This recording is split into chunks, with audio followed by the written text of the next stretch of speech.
Today, we're looking at a red ink by Montegrappa Red. So, I don't know because I normally don't enjoy reds.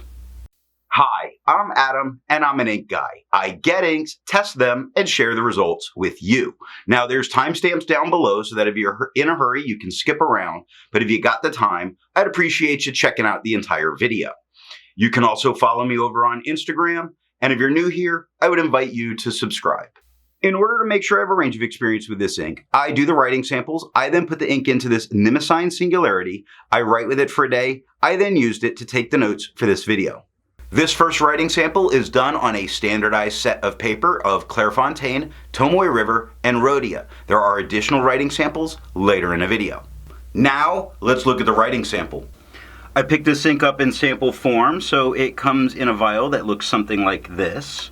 To keep my writing samples consistent, I use a Jinhao 159 with a Goulet 1.1 stub, a Jinhao X450 with a Goulet medium, and a Jinhao X750 with a Goulet extra fine. Let's take a look at the Clairfontaine. No bleeding, no ghosting. The 1.1 has no feather spread, halo sheen, and no shade. The extra fine is the same tone as the stub, with no feather spread, halo sheen, no shade, 8 seconds to dry. Medium is the same tone as the extra fine and the fine. That makes this a boring ink. Boring in a good way, because it's really consistent and predictable. The medium has no feather spread, halo sheen, no shade, 12 seconds to dry. Scrubby for both show us no color variation. We didn't expect it, and we didn't get it. Tomoe River. No bleeding, normal Tomoe River ghosting.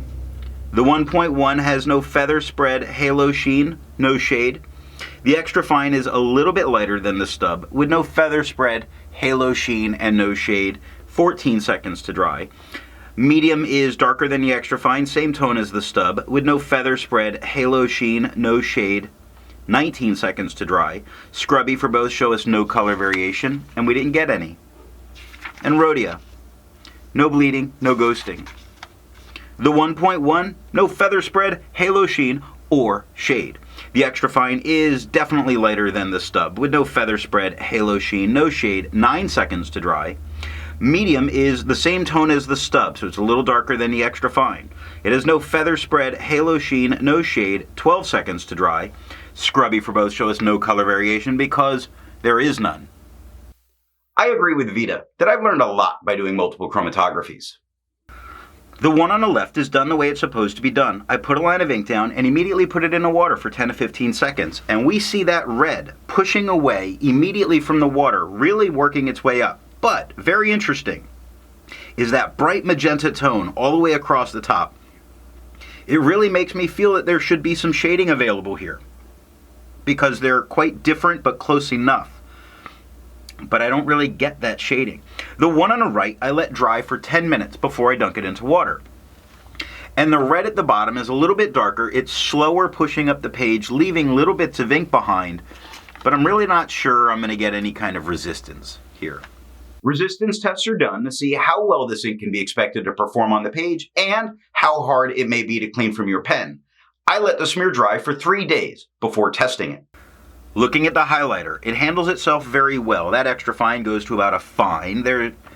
It's perfectly readable. I would use it in a note-taking situation if I needed to go back and highlight.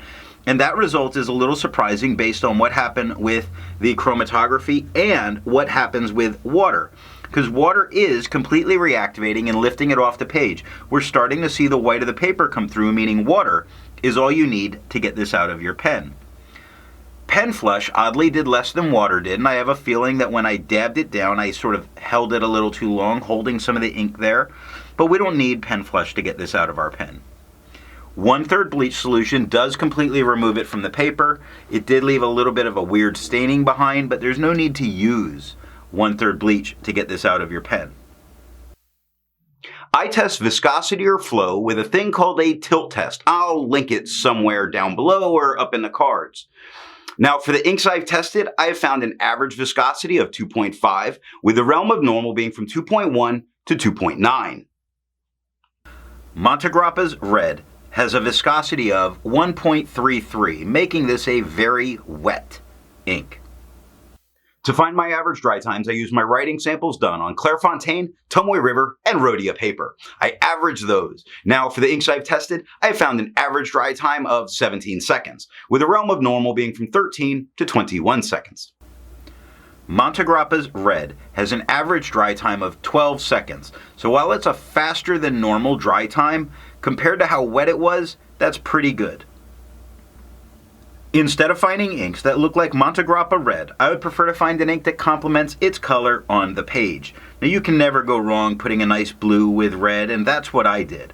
I used Birmingham Pen Company's USS Requin Navy Blue. The second writing sample is done on P. Berger, Strathmore Writing, and Levenger paper.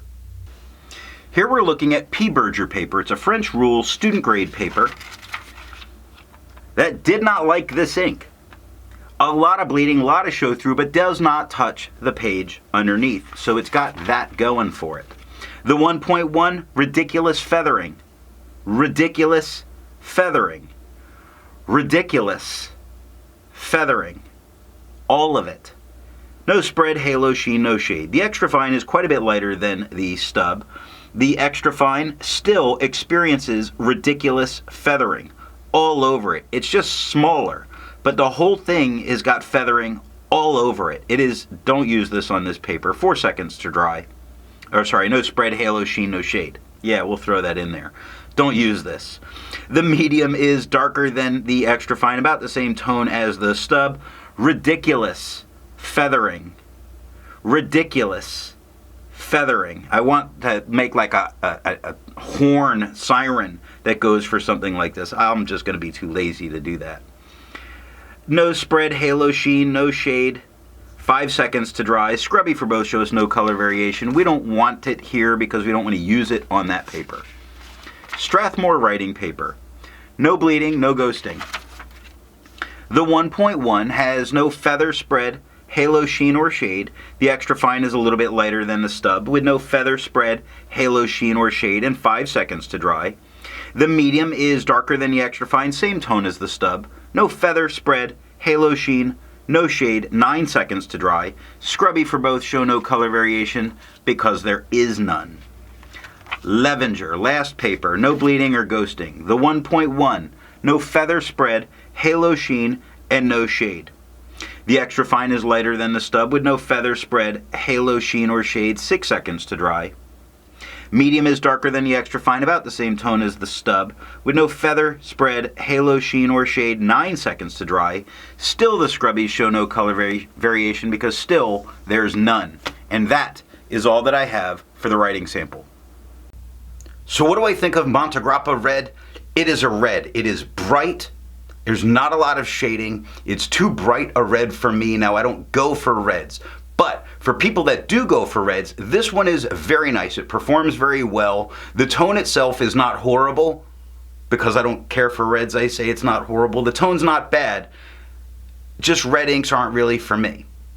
So what nib and pen give the best writing experience with this ink? Well, the fine singularity that I was using was putting down a much more pink looking tone. So you need to make sure you're using a much wetter pen. A wet fine or a wet medium should keep the red intact of this ink. That just means that there is some color variation you can get from the ink based on what nib and pen you choose. If you enjoyed this video, give it a thumbs up, and thanks for watching.